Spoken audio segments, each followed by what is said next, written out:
Hi everyone, this is our channel, Around My Story. Please like, share and subscribe. This is Tina, and this is a story about me and my biological mother. My mother is sitting in the cafe of a garden center, staring at her cup of tea. I'm over the other side of the shop looking at some strawberry preserves. I want to attract her attention, but the word mom sticks in my throat. I use it so infrequently. Instead of calling out, I just walk over and show her the jam. Ever since I left home 15 years ago, the relationship between my mother and me has worsened. In hindsight, it was never very good to start with, but it's taken 15 years of counseling and soul searching to realize that.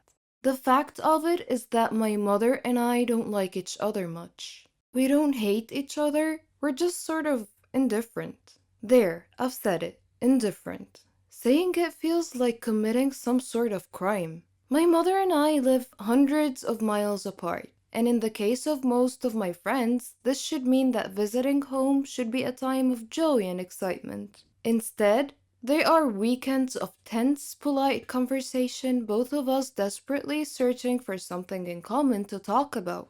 And that is usually what she's currently watching on television.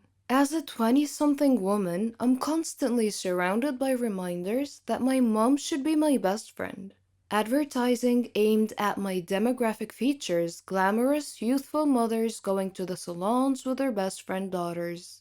Because it's all so alien to me, I tend to become a little bit fixated. I tend to look beyond the principal plot lines of films and become obsessed with the parts that involve a mother and a daughter for a large, loving family headed by a quirky matriarch. When the film Mamma Mia came out, I went to see it with a girlfriend for a bit of a laugh. It was mainly about love affairs between Meryl Streep and her exes.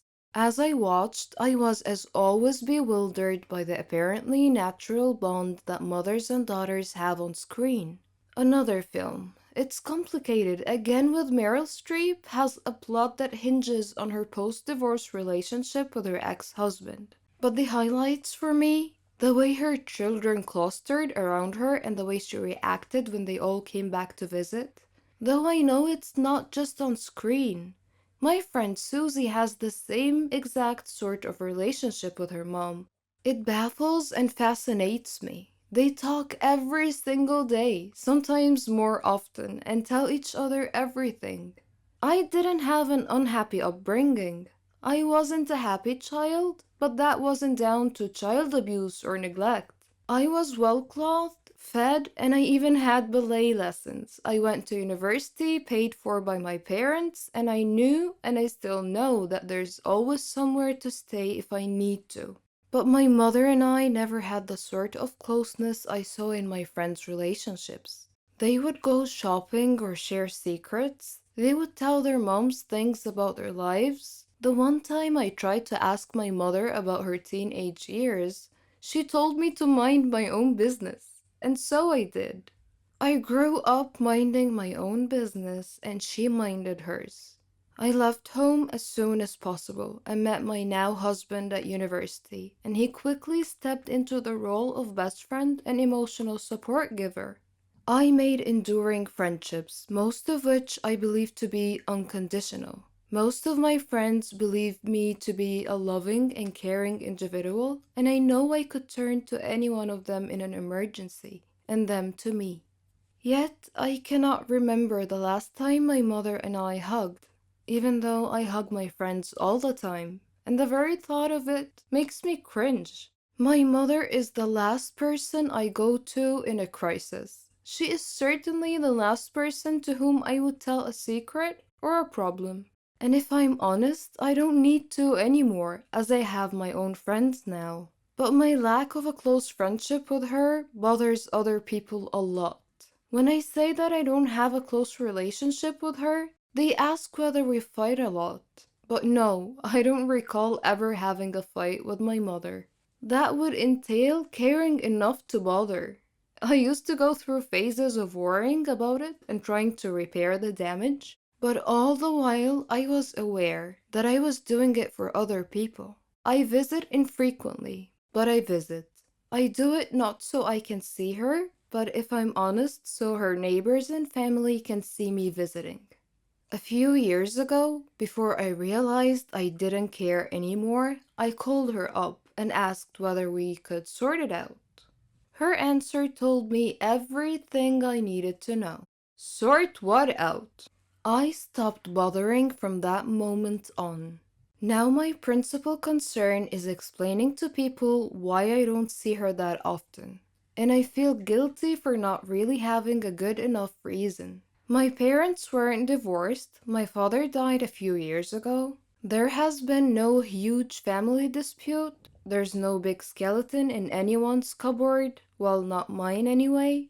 I recently went to see a nurse for a routine appointment, and she asked a host of questions about my mother.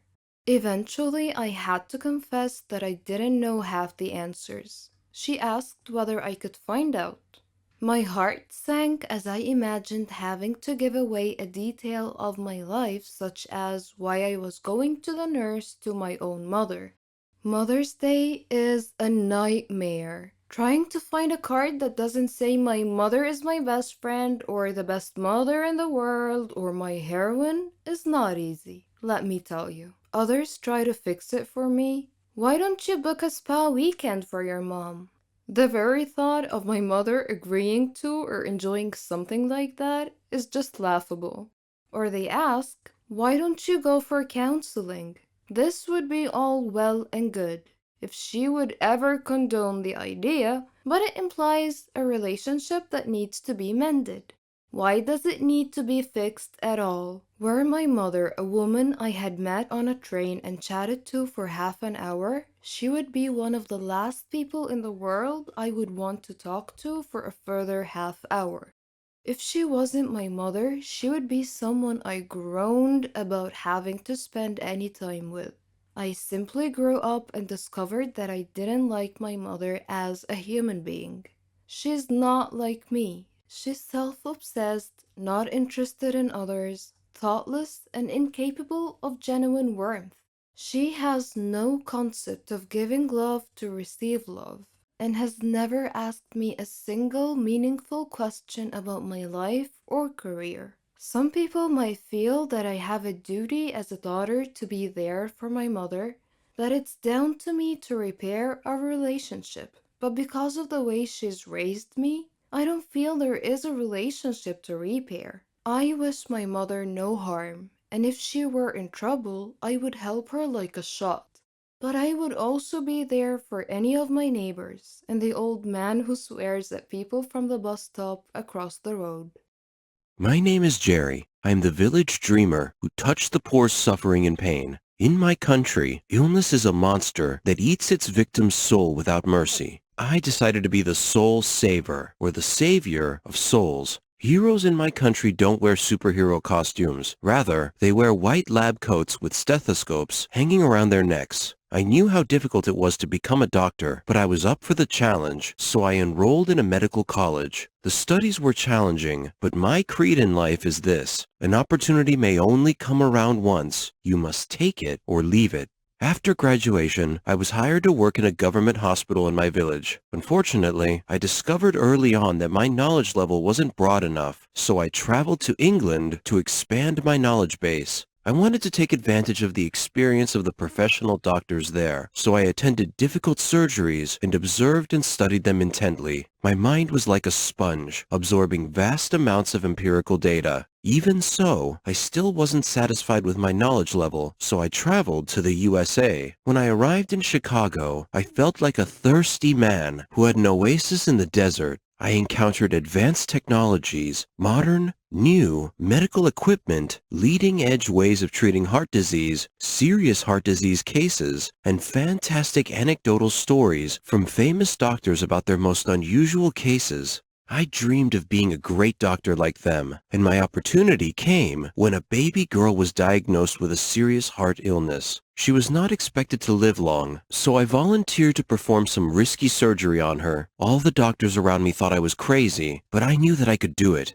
After 5 hours of arduous concentration, focus, stress, and sweating under the operating room lamps, the surgery concluded successfully. I had proven myself to be a great doctor after all. Afterwards and subsequent surgeries, I became known as the guardian angel who saved souls. I gathered a huge following due to my successes. I was surprised when my surgery techniques later became required studies in my country. I became a role model for many aspiring medical students. I returned home to thank my country by building a heart hospital that treated people for free. Many people donated to my cause. My hospital saved many souls, but this is a never-ending mission. My country bestowed upon me the honorable title of the Prince of Hearts. Will you donate to my cause?